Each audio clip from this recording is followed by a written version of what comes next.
Easy. Dan and Orchie here with me now. Welcome back to the show, boys. Good to see you back after the summer. Young Daniel, how impressed were you today with your Tottenham team? Like it was different to see the attacking football. There's some players that were making the debut today for Tottenham, which I was very impressed by, including Destiny Udogie. He's class. Udogie. Okay, that's how it's pronounced. Okay. Yeah, that's how you Udogie. The commentator was saying the same thing with Doggy, but no, it's Udogie. Udogie, okay. And Udogie. Emerson Royale today looked like a completely different player. Emerson Royale. I was very impressed by him. So yeah, there were some individuals that stood out, but the way that we're playing football as well. You got the wingers fully wide, all our midfielders are pressing up. It's like we've got three strikers. I really did like it, and I'm excited for a season of Ange Postecoglou ball. Do I think we're gonna win a trophy this season? No. However, it's a nice change of style of play, and I hope the fans can get behind this and back a manager. Yeah, listen, I don't disagree with you, and I think, look, every season you want to win a trophy, but you know, you've obviously, boys, have watched the Straight Facts with me and Lee. It's not as simple as just winning one every year. You have to look at your starting position, and what you're now doing is you're undoing three and a half, 4 years of football that has been drummed into a lot of these players, and it's going to take time to undo. You know, it's interesting that Maddison stood out today. Basuma was there last season, but barely played. Udogie wasn't playing for you last year. It's interesting how a lot of like your best performers today were all not there last year or weren't regulars, so they haven't had that kind of Conte, Jose, Nuno Espirito Santos ball like injected into them, if that kind of makes sense. A few more boys on with us here as well to have their say. Orchie, your point of view from a Spurs perspective, not the best result. Still conceded goals, but are you encouraged about what you're looking like moving forward? Yeah, the own goal was unfortunate, to be honest. Could happen any time. But as as at the start of the show, you mentioned too much space was given, and that hopefully in the upcoming weeks, Ange will sort out in defense. Like you said, it would have been interesting to see how Van der Ven and Romero would have got on had Sanchez not had to come on.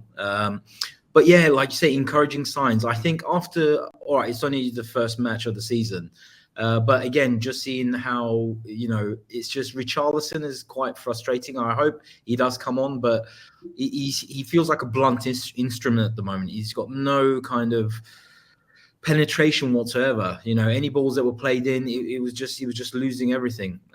So I think we definitely need another striker to really give him a run, give him a push, I think, and definitely another centre back I'd like to see. What also for us, it was interesting because all pre-season, in all the matches, both Bissouma and Lo Celso were outstanding. They were outstanding players. And I haven't heard anything about Lo Celso wanting to move over. I would have expected Lo Celso to start with Bissouma today. I was hoping he would just to see what how he would respond. But I don't know. Maybe in the background, he's also intimated that maybe he wants to move as well. But it was interesting because as lovely as Skippy is, I would have personally picked Lo Celso ahead of Skippy to work with Bissouma because both of them were really, really good. They were really good against Barcelona, even though that was supposedly our B team. Would love to see what Lo Celso could have done. I think he's more creative than Skippy ever can be. Yeah. You want to know something interesting? Go on, mate, go on. Yeah.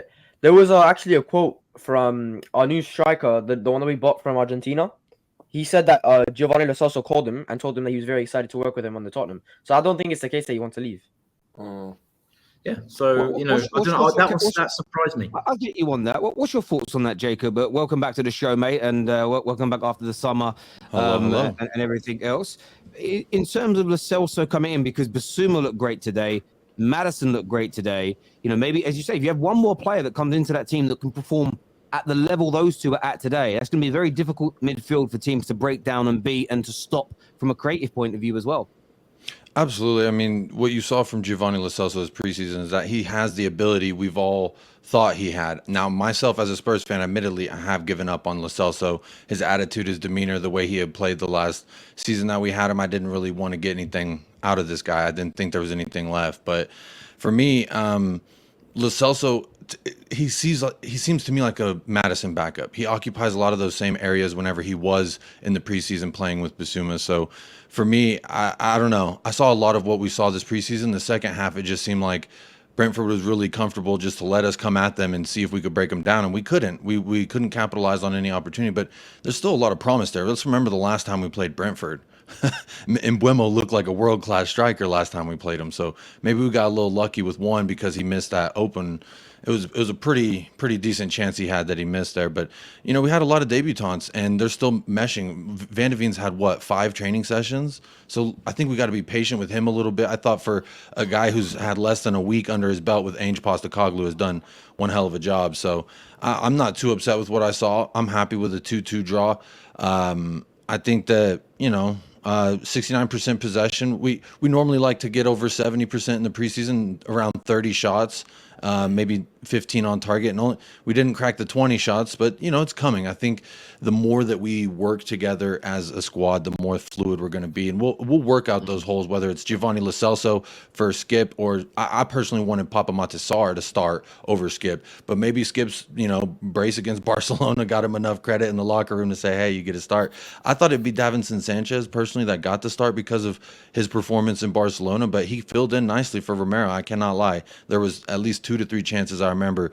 Okay, it's Richarlison one-on-one with the man. What's he going to do? And he did the right thing 3 out of 3 times that I could remember. So honestly, not a lot for me to be upset about. I thought the front 3 were pretty woeful the first half, anonymous, you could say. So all these things I think will be worked out over time. I'm not too concerned. I'm more excited with what I'm seeing because, like you mentioned at the top of the show, Terry, it's fun to see some style of us not sitting back. I'm an American. I wake up at 6:30 in the morning just so I can get my cup of coffee on and take the dog for a walk and watch the game.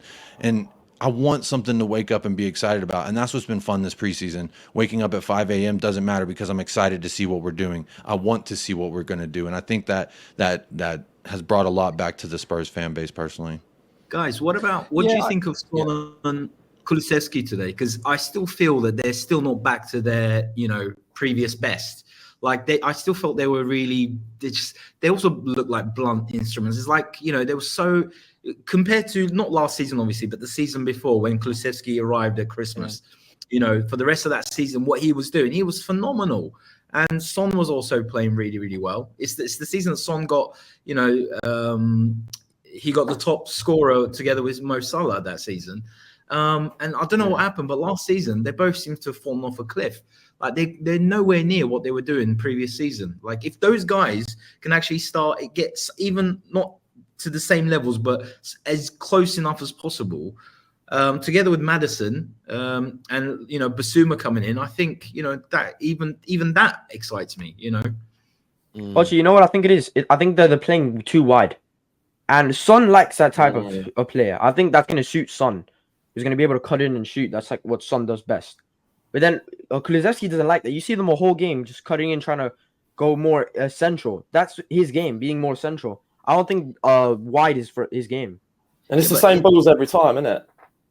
I feel like every time Kulusevski's getting a ball in, he's always, obviously we know he's left-footed, and he's always coming on at the left, and it's just like today, it's just too predictable.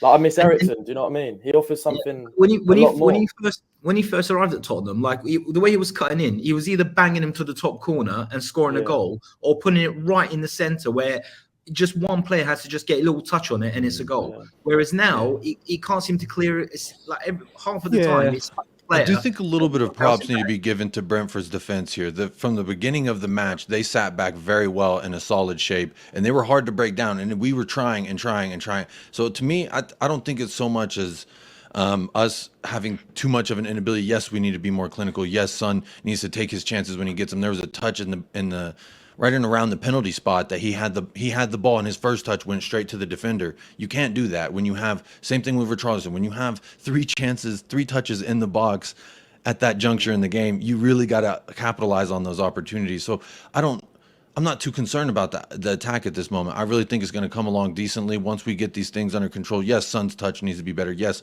Richarlison's touch. And I do agree we need a striker to maybe be behind Richarlison, putting some pressure on him. If not, then we need to run with Sonny down the middle. That was my predicted 11 yesterday was I want to see Son down the middle because I think if you give Son the chances that we saw Richarlison get in this system in the preseason, you'll see a lot more finishes than we saw from Richarlison. Do you know what you guys might see as well? Is again, I'm only talking through experience of last year with Ten Hag. Arteta definitely did this. Klopp definitely did this, where some of the players that weren't performing under the previous regime will be given a chance early doors. So, okay, you're telling me it was the system or the tactics or the way that manager made you feel. Often they're given a chance, 2, 3, 4, 5 games. Go and show me that you're not the problem. And if they don't turn it around or start showing signs of improvement, I think Big Ange is the kind of manager that will say, well, see you later. I'm going to drop you and try somebody else. And I think that's what Tottenham need to move forward. They need someone that isn't scared to say, Son, you're going to sit on the bench. Last year, he got dropped for a game and he actually came on the bench against Leicester and scored a hat-trick. And then he never got, to my memory, he didn't get dropped again after multiple stinkers. And nobody should be immune from being dropped from the team. And that type of creating that meritocracy just makes you a better team. Harry, obviously, welcome to the Terrace. It's the first time that you've been here, mate. It's good to have you on. In terms of things, I want to ask you about James Maddison. How good a signing do you think that is going to be for Tottenham Hotspur? Well, since Eriksen left, in my opinion, right, we've been missing that playmaker that can pick the ball up anywhere from the middle of the pitch, the start of it, wherever. And today I noticed he just took complete control. Obviously, how many assists he got in the preseason, and then 2 again today. I still think mentally all the players are struggling, obviously, because of Kane leaving. That's going to really impact someone. He's the biggest thing we've had since Bale, really. So I think Maddison coming in is class. Do you know what I mean? Like, obviously, I'm glad hopefully he's not going to be our penalty taker after Leicester, nearly getting him relegated just from missing penalties. But I'm excited to see what he's got, I'm excited. Yeah, I get. He looked very, very good today for me. The way he was moving, passing, fitness would be my only issue in terms of there's rumors he has bad fitness issues. But listen, sometimes players can move clubs and sort themselves out in relation to that. I thought he looked good. And Dan, the improvement in Basuma as well today. I mean, this was the Basuma that you all thought you'd signed last year, right? Yeah, 100%. I don't know if it's his confidence. I don't know if it's the system. I don't know if it's the manager, but I'm just happy to have Basuma back. He's like really, really like he just gets through players with ease. He reminds me of Moussa Dembele, like that type of CDM that controls the game. He can get past players and he can pick out a pass. He's literally the perfect player to fit in that role. And in this system, I think he's gonna thrive. And I think this moving forward in this upcoming season, I think Bissouma is going to be the perfect player to play in that position. And something that not a lot of people are talking about, Papa Matasar is another one. Right behind him, I love Papa Matasar. He's almost like the identical player of Bissouma. Not as good, but as a backup, I love him being there. Bissouma, for me, this season, he's gonna come back and he's actually gonna be playing a lot of football. I think it's the manager, Dan. I think it's the manager. He didn't feel the love from Conte at all. You think it's the system from the manager? Or you think it's the man management from the manager? Well, it was man manager and the system. The system that Conte played didn't really suit him because he, I think Bissouma's the kind of player where he likes to express himself. He likes to have a little bit of that freedom to pick up the ball and link the ball up from defense to attack. Whereas I think Conte's system was too restrictive on him and it wasn't really best suited. And I think also just feel that, because there are a number of players that, you can even like in this match or even in preseason, you can see that their whole kind of attitude, their whole look, their whole body language, the way they played, the way they applied themselves, it just looked different. And I think a lot of the players that we have at Tottenham, all right, they should be professional. They should give their all no matter what. But I just think it's also the manager as well. I think Conte is just too he's just too cutthroat. And it's almost like, as much as I wish it did work under him, I think it was very much, I can't remember who, but somebody said it was almost like both Jose Mourinho and Conte, when they were at Tottenham, it was almost like they were doing us a favor. They weren't really, whereas I think someone like Ange Postecoglou is there because he wants to be there, and he really is. He's ready to become like part of the club, part of the fabric. Whereas, you know, it was almost like Conte was a bit too arrogant, and I think in his approach to the team, to the squad. And I just think definitely like this year, I'm definitely thinking that with Ange's type of management, I think you will get a lot of the players wanting to do their best, even like you know, players like Lo Celso possibly. You know, Yeah. What about Ndombele? That's one Yeah, question I wanna don't ask. think it. I don't think him. No, you see how many managers he's worked under. None of them has worked out. I've never wanted And I've never wanted someone to excel more than him in my whole life. he's Like, so talented. He's I actually know, bro, that's so talented. see again, I don't know if it's true because supposedly he's injured, he's not fit, and that's why he hasn't played. But I don't know if how true that is or He not. got Well, injured in the he did take a preseason, didn't he? knock before the first when he's preseason game warming before up. West Ham. I do Yeah. remember It'll be that, interesting and there to was see footage what of him happened. training with the injured folks. So he did take that knock, but you know, we did see Jed Spence for what 15 minutes in the last match of the preseason. So it's interesting to see. There was always the conversation right between us Spurs fans. Is it going to be Ndombele? Is it going to be Lo Celso that we might get a tune out of? And I mean, again, I think that Ange Postecoglou, the way he's approached this whole thing has been, I'm going to put the prize here on a platter for you. The hungriest dog's going to eat, and that's just the way it is. And Giovanni Lo Celso proved to be the hungrier dog in the midfield. Davinson Sanchez proved to be the hungrier dog in the center backs. These are the kind of players that I think Ange likes. And I mean, I wouldn't be surprised if he gets a tune out of Davinson Sanchez in some kind of substitute role. He's out there playing the Hunger Games. Look, I want to say, boys, I thank you all